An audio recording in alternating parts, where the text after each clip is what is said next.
Now then, 1976 disco.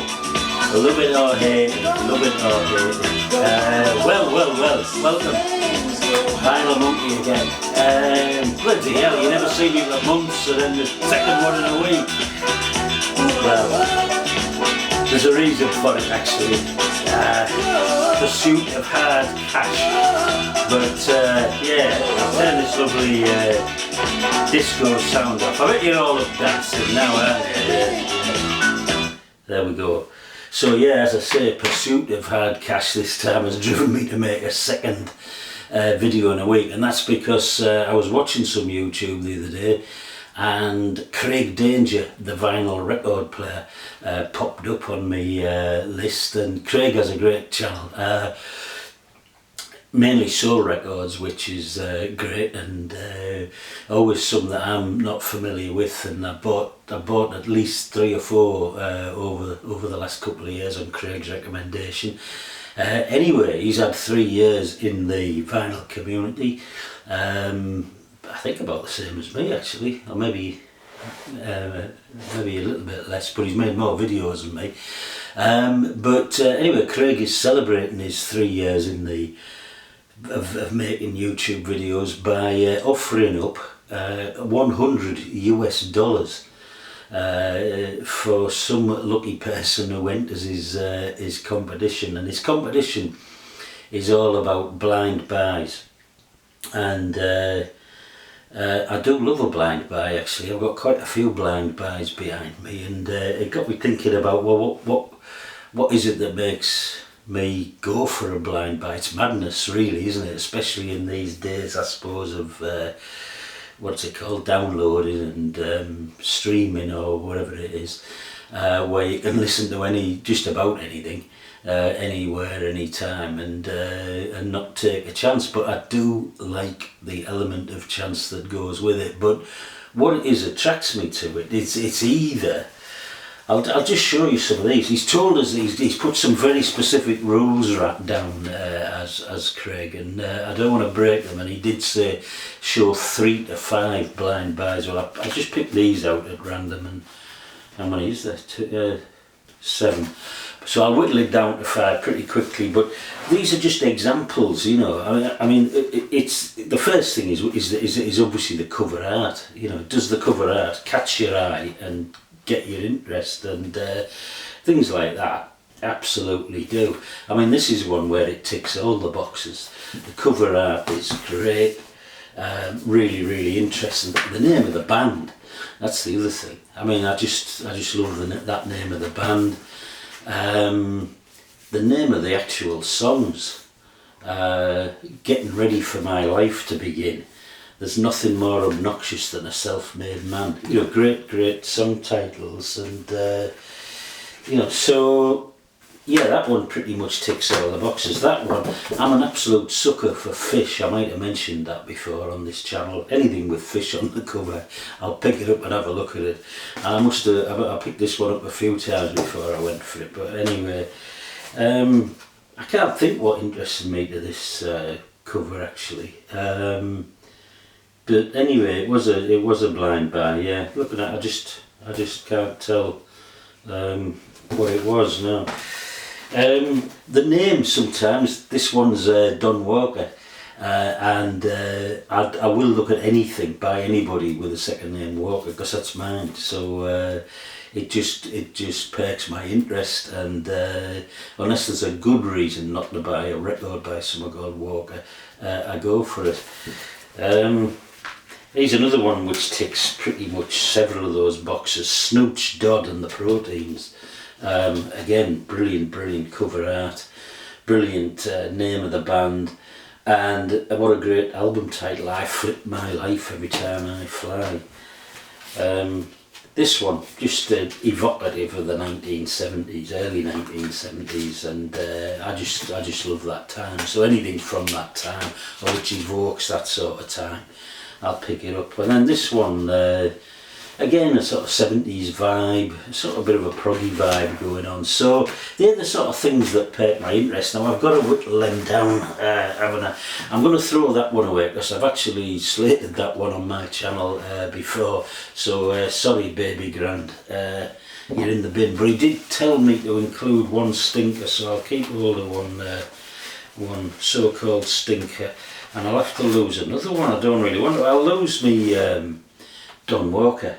I'll lose that one as well, although that's a very, very, very good album. Space Jazz, it calls it. It's from the 70s. Very nice. So I'll talk about these 5, and yeah, congratulations, as I say, Craig, on your 3 years. $100, yeah, a lot of money, and it has motivated me to enter this competition. But what I want to do, Craig, if I do win it, I want to donate it immediately back to you to start a presidential campaign for the next elections over there, because it's absolute madness, isn't it? It's madness. I'm not gonna say anything. I can't watch the news anymore. I can't. It's just absolute. We need somebody like Craig, zany, but a good guy in that seat in the White House. So that would make a start, Craig, if I donate that back to you. But I'll talk about these records. I made some notes on them actually. I'll just go through them in the order that they're on here. The first one, as I said, I picked this up. None of these artists actually, I'd ever heard of the artist. I was not familiar with the album at all. I picked this one up because it evoked the 70s. It is in fact 1971. It's someone called Jackie Lomax. Probably many in the vinyl community will be familiar with him. He is English, but he'd moved to America by this point. Listening to this, I'd have put money on that he was American actually. But I love, I like the cover. It evokes the period. But I also love the album title, Home Is In My Head. That's a real good title. The other nice thing about this one is, I think somebody has given this to somebody and they've actually put a ring round some of the lyrics. And I think it's been following a breakup. There's some lyrics there about how much somebody misses them, and then further on a little underline of what I'm guessing is a poignant lyric. And I think I do like those touches, and I know some people would see that as being defacing a record cover, but I just think it's interesting. It's interesting from a socio-psychological, historical point of view. But Jackie Lomax, and actually I love this album. It's a superb album, and we're going to go out with one of the tracks from it. It's a bit like somewhere between Blood, Sweat and Tears, the band, and Van Morrison. And actually, apparently, when he moved over to America, I think George Harrison had given him a big hand in the first place. He was mates with George Harrison. George did, I think, some of his productions and stuff early on. But when he moved over to America, he lived in Woodstock, as did, around about that period, obviously the band and Van Morrison and Bob Dylan. But there we are, Jackie Lomax, great album, Home Is In My Head, from 1971.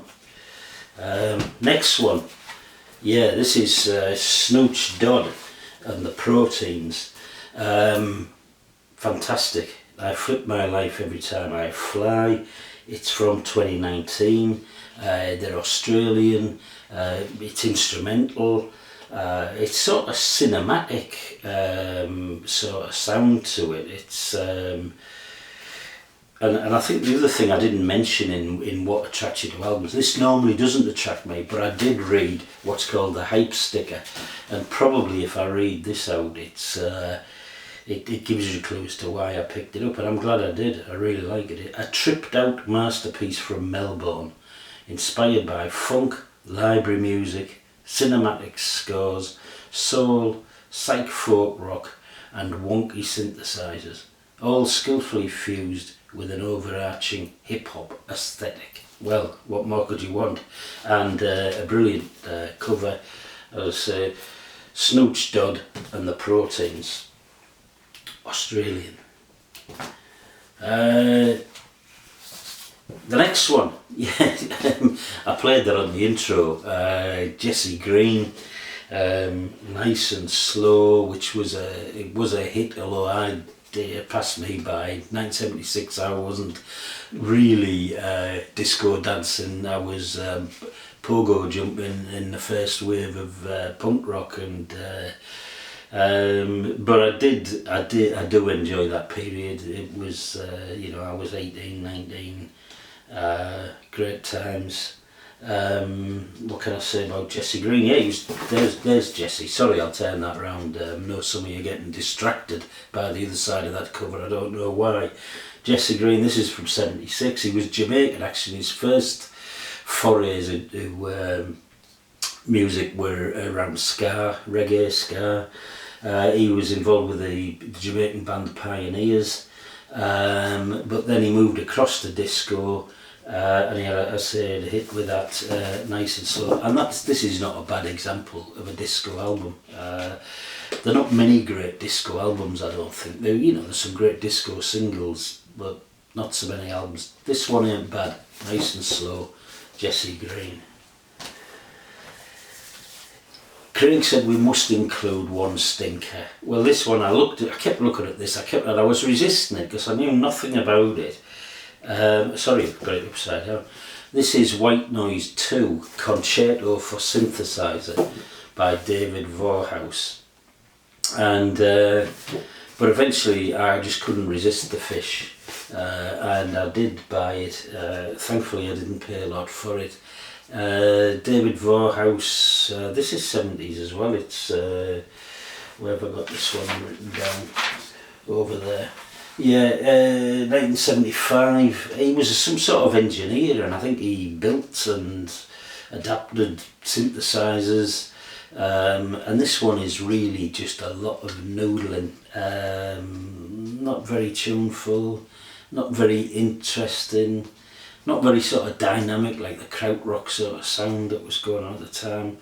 I just think it's a really poor record, in my humble opinion.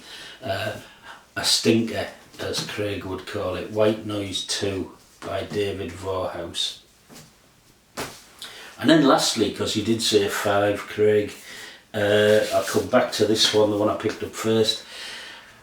I just love the title and I love the cover, and this was in the they have a bin in the Beatdown Records in Newcastle that sort of special offers. This was a new album, so it wasn't a second-hand album, but it was a new album in special offer, sort of half price, I guess, or less.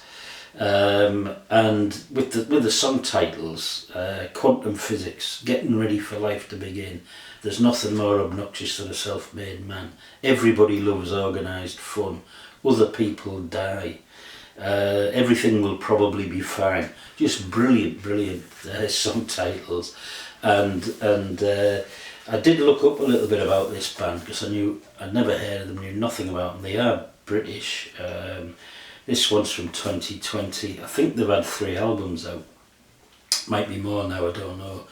But the leader of this band is Paul Finlay, who is a disability campaigner. Very political, sound like really good guys. If you go on their website, theawkwardsilences.com, you'll see some of the values behind the band, and really good stuff. It's Daniel Johnson-esque. It does remind me a little bit of Daniel Johnson, but with a bit more production and maybe a bit more musicality as well. It's sort of punchy, it's punky, maybe somewhere between sort of Iggy Pop and Ian Dury, I don't know. But it's really good stuff. Fantastic album, The Awkward Silences, and yeah, it's just called The Awkward Silences. Sorry, I'm thinking there's another title to it. So that's my entry, Craig.